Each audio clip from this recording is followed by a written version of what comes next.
Hello, Sacrifices, Voxney here, and I am here to tell you about a wonderful game that I had the privilege of playing a couple of weekends ago called Lost Rift. This game is made by the developer People Can Fly.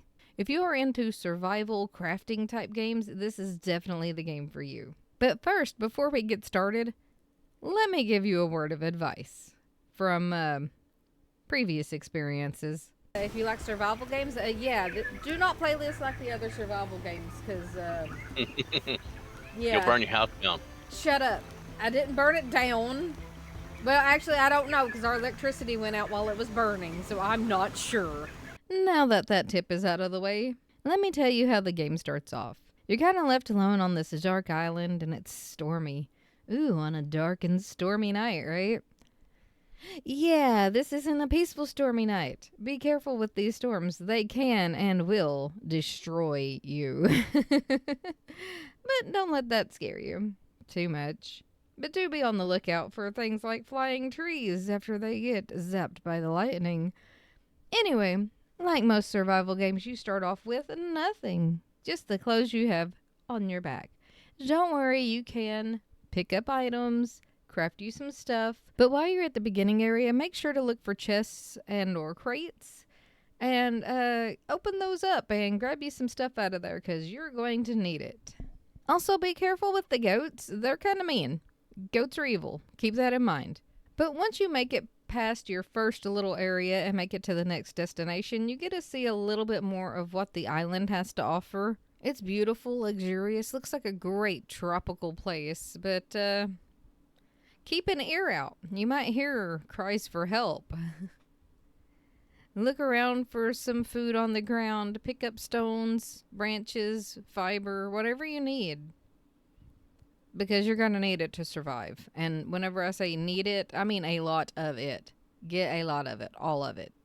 Once you find a place to settle down on the island, make sure you build plenty of storage boxes. You're going to need them for all the stuff you're going to need to build your house, and your beds, and your armor, and all that fun stuff. But in any survival game, we all know storage is very important. For those of you wondering, no, you cannot craft from the crates. I did test that out, but you do have to pull the stuff out individually that you will need for crafting.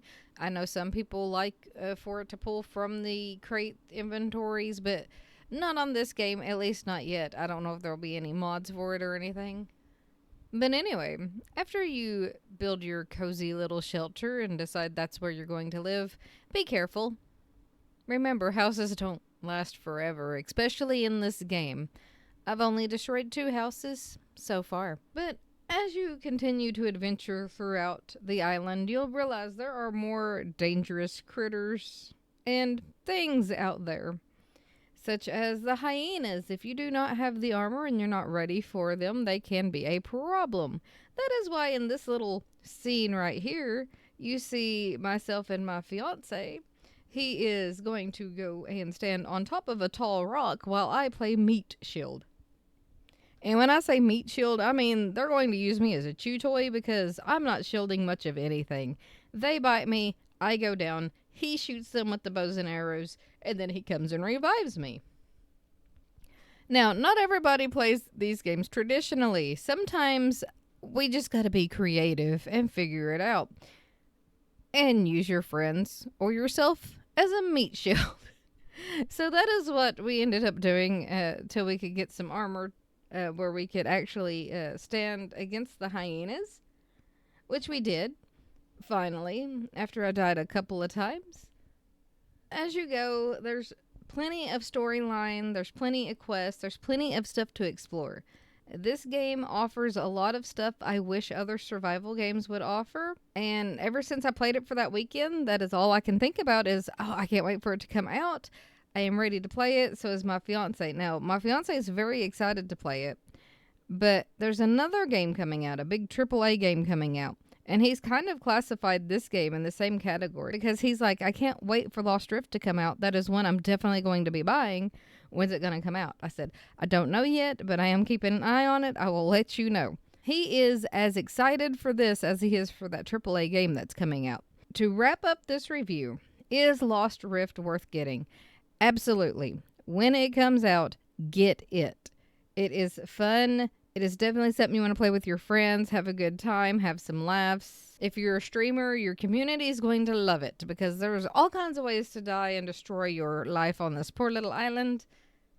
On a ranking of 0 through 10, I definitely give this game a 9.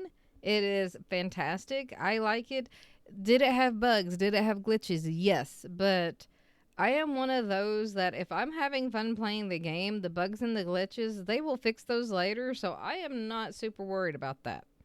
Accessibility wise, because I know I have people with visual impairment that look to my reviews, accessibility wise, it is missing a lot of stuff. However, the colors are bright enough, it's not too hard to maneuver and manage. I do wish they had a thing where we could make the text larger if we needed to, or the rectangle, we could make that a little bit larger, or there was an option to tick to make the items on the ground highlight if we're close enough to it. That would make it easier for the visual impaired.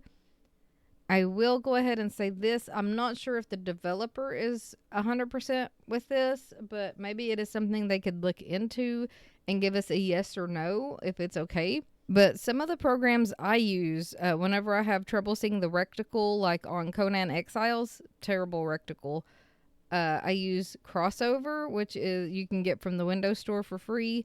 It just helps make the rectangle look a little bit bigger. You can change the color of it. So it's easier for people with visual impairment to see what they're doing. Also, Reshade. A lot of people have heard me talk about Reshade. Reshade is a lifesaver for me. Basically, all it does is you can pick stuff to enhance the colors or the brightness of the areas, or even dull down some colors if it's too bright. Because I know some people can't stand the brightness. I'm one of those that can't stand the darkness. So Reshade is another one. So I think with Crossover and Reshade, this game would be a little bit more accessible for us if the developers didn't have the funding or time to work on it. But yes, this game is definitely something worth getting. The sounds are great. Because a lot of people like me play by ear. The sounds are fantastic, so you can differentiate between the critters and what's going on around you. So Lost Rift is definitely one I will be getting personally, and if it's something you decide to get, let me know and maybe we can play together sometime. So go and wishlist Lost Rift on Steam, give them a follow, and maybe I'll see you in the Rift sometime. Toodles!